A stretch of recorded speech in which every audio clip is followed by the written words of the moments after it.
Wanted, sir, a patient.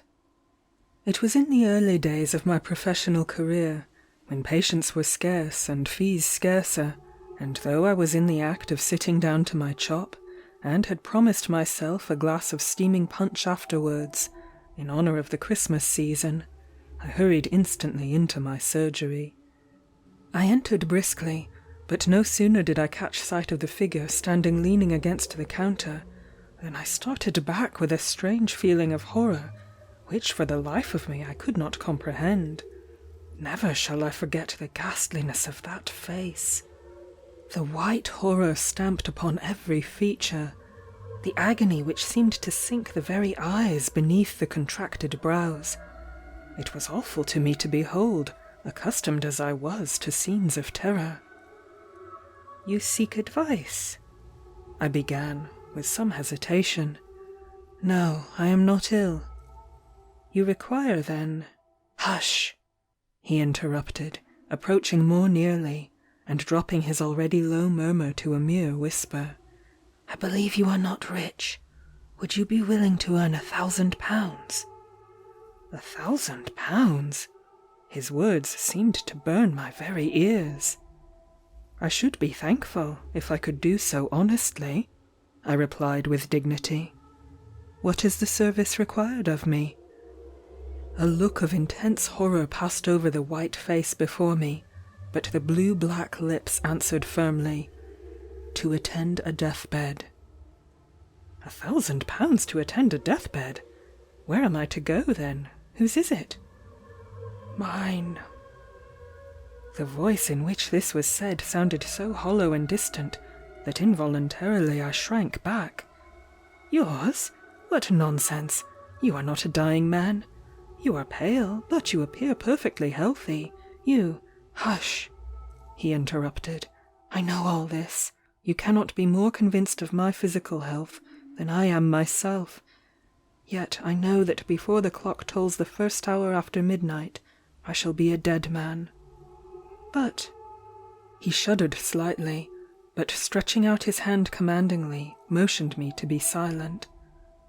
"I am but too well informed of what I affirm," he said quietly. "I have received a mysterious summons from the dead. No mortal aid can avail me. I am as doomed as the wretch on whom the judge has passed sentence. I do not come either to seek your advice or to argue the matter with you, but simply to buy your services. I offer you £1,000 to pass the night in my chamber, and witness the scene which takes place. The sum may appear to you extravagant, but I have no further need to count the cost of any gratification, and the spectacle you will have to witness is no common sight of horror." The words, strange as they were spoken calmly enough, but as the last sentence dropped slowly from the livid lips, an expression of such wild horror again passed over the stranger's face that, in spite of the immense fee, I hesitated to answer. "You fear to trust to the promise of a dead man. See here, and be convinced," he exclaimed eagerly, and the next instant, on the counter between us lay a parchment document, and following the indication of that white muscular hand, I read the words, "And to Mr. Frederick Reed, of 14 High Street, Alton, I bequeath the sum of £1,000 for certain service rendered to me." "I have had that will drawn up within the last 24 hours, and I signed it an hour ago, in the presence of competent witnesses. I am prepared, you see. Now, do you accept my offer, or not?" My answer was to walk across the room and take down my hat, and then lock the door of the surgery communicating with the house. It was a dark, icy cold night, and somehow the courage and determination which the sight of my own name in connection with £1,000 had given me flagged considerably as I found myself hurried along through the silent darkness by a man whose deathbed I was about to attend. He was grimly silent, but as his hand touched mine, in spite of the frost, it felt like a burning coal.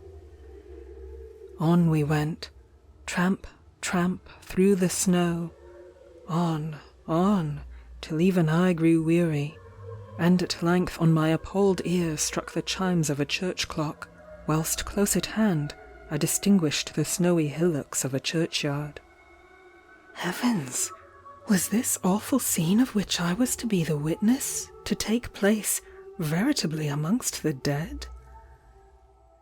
11, groaned the doomed man. Gracious God! But 2 hours more, and that ghostly messenger will bring the summons. Come, come, for mercy's sake, let us hasten. There was but a short road separating us now from a wall which surrounded a large mansion, and along this we hastened until we reached a small door. Passing through this, in a few minutes we were stealthily ascending the private staircase to a splendidly furnished apartment, which left no doubt of the wealth of its owner. All was intensely silent, however, through the house, and about this room in particular there was a stillness that, as I gazed around, struck me as almost ghastly. My companion glanced at the clock on the mantel-shelf, and sank into a large chair by the side of the fire with a shudder. "Only an hour and a half longer," he muttered. "Great heaven, I thought I had more fortitude. This horror unmans me." Then, in a fiercer tone, and clutching my arm, he added, "Ha! You mock me, you think me mad, but wait till you see, wait till you see." I put my hand on his wrist, for there was now a fever in his sunken eyes, which checked the superstitious chill which had been gathering over me, and made me hope that, after all, my first suspicion was correct, and that my patient was but the victim of some fearful hallucination. "Mock you?" I answered soothingly. "Far from it. I sympathize intensely with you, and would do much to aid you. You require sleep. Lie down and leave me to watch." He groaned, but rose, and began throwing off his clothes, and, watching my opportunity, I slipped a sleeping powder, which I had managed to put in my pocket before leaving the surgery, into the tumbler of claret that stood beside him. The more I saw, the more I felt convinced that it was the nervous system of my patient which required my attention, and it was with sincere satisfaction I saw him drink the wine, and then stretch himself on the luxurious bed. "Ha!" thought I, as the clock struck 12, and instead of a groan, the deep breathing of the sleeper sounded through the room. "You won't receive any summons tonight, and I may make myself comfortable." Noiselessly, therefore, I replenished the fire, poured myself out a large glass of wine, and, drawing the curtain, so that the firelight should not disturb the sleeper, I put myself in a position to follow his example. How long I slept I know not, but suddenly I aroused with a start and as ghostly a thrill of horror as ever I remember to have felt in my life. Something, what I knew not, seemed near, something nameless but unutterably awful. I gazed round. The fire emitted a faint blue glow, just sufficient to enable me to see that the room was exactly the same as when I fell asleep, but that the long hand of the clock wanted but 5 minutes of the mysterious hour which was to be the death moment of the summoned man. Was there anything in it, then? Any truth in the strange story he had told? The silence was intense. I could not even hear a breath from the bed, and I was about to rise and approach, when again that awful horror seized me, and at the same moment my eye fell upon the mirror opposite the door, and I saw— Great heaven! That awful shape! that ghastly mockery of what had been humanity. Was it really a messenger from the buried, quiet dead? It stood there in visible death clothes, but the awful face was ghastly with corruption, and the sunken eyes gleamed forth a green, glassy glare, which seemed a veritable blast from the infernal fires below. To move or utter a sound in that hideous presence was impossible, and like a statue I sat and saw that horrid shape move slowly towards the bed. What was the awful scene enacted there, I know not. I heard nothing except a low, stifled, agonized groan, and I saw the shadow of that ghastly messenger bending over the bed. Whether it was some dreadful but wordless sentence its breathless lips conveyed as it stood there, I know not, but for an instant the shadow of a claw-like hand, from which the third finger was missing, appeared extended over the doomed man's head, and then, as the clock struck one clear silvery stroke, it fell, and a wild shriek rang through the room, a death shriek. I am not given to fainting, but I certainly confess that the next 10 minutes of my existence was a cold blank, and even when I did manage to stagger to my feet, I gazed round, vainly endeavouring to understand the chilly horror which still possessed me. Thank God! The room was rid of that awful presence. I saw that, so, gulping down some wine, I lighted a wax taper and staggered towards the bed. Ah, how I prayed that, after all, I might have been dreaming, and that my own excited imagination had but conjured up some hideous memory of the dissecting room. But one glance was sufficient to answer that. No, the summons had indeed been given and answered. I flashed the light over the dead face, swollen, convulsed still with the death agony, but suddenly I shrank back. Even as I gazed, the expression of the face seemed to change. The blackness faded into a deathly whiteness. The convulsed features relaxed, and, even as if the victim of that dread apparition still lived, a sad, solemn smile stole over the pale lips. I was intensely horrified, but still I retained sufficient self-consciousness to be struck professionally by such a phenomenon. Surely there was something more than supernatural agency in all this. Again I scrutinized the dead face, and even the throat and chest, but, with the exception of a tiny pimple on one temple beneath a cluster of hair, not a mark appeared. To look at the corpse, one would have believed that this man had indeed died by the visitation of God, peacefully, whilst sleeping.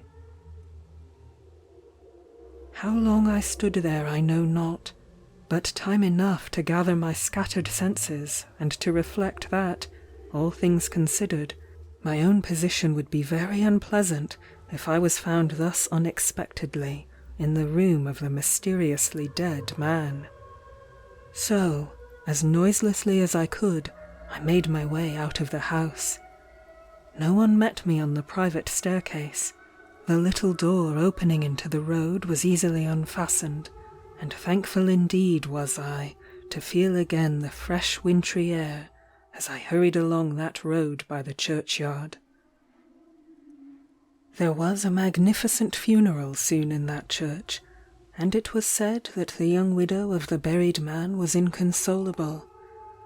And then rumours got abroad of a horrible apparition which had been seen on the night of the death, and it was whispered the young widow was terrified and insisted upon leaving her splendid mansion. I was too mystified with the whole affair to risk my reputation by saying what I knew, and I should have allowed my share in it to remain forever buried in oblivion, had I not suddenly heard that the widow, objecting to many of the legacies in the last will of her husband, intended to dispute it on the score of insanity, and then there gradually arose the rumour of his belief in having received a mysterious summons. On this I went to the lawyer, and sent a message to the lady that, as the last person who had attended her husband, I undertook to prove his sanity, and I besought her to grant me an interview, in which I would relate as strange and horrible a story as ear had ever heard. The same evening I received an invitation to go to the mansion. I was ushered immediately into a splendid room, and there, standing before the fire, was the most dazzlingly beautiful young creature I had ever seen. She was very small, but exquisitely made. Had it not been for the dignity of her carriage, I should have believed her a mere child. With a stately bow she advanced, but did not speak. "I come on a strange and painful errand," I began, and then I started, for I happened to glance full into her eyes, and from them down to the small right hand grasping the chair. The wedding ring was on that hand. "I conclude you are the Mr. Reed who requested permission to tell me some absurd ghost story, and whom my late husband mentions here." And as she spoke, she stretched out her left hand towards something, but what I knew not, for my eyes were fixed on that hand. Horror! White and delicate it might be, but it was shaped like a claw, and the third finger was missing. One sentence was enough after that. "Madam, all I can tell you is, that the ghost who summoned your husband was marked by a singular deformity. The third finger of the left hand was missing," I said sternly, and the next instant I had left that beautiful, sinful presence. That will was never disputed. The next morning, too, I received a cheque for £1,000, and the next news I heard of the widow was, that she had herself seen that awful apparition, and had left the mansion immediately.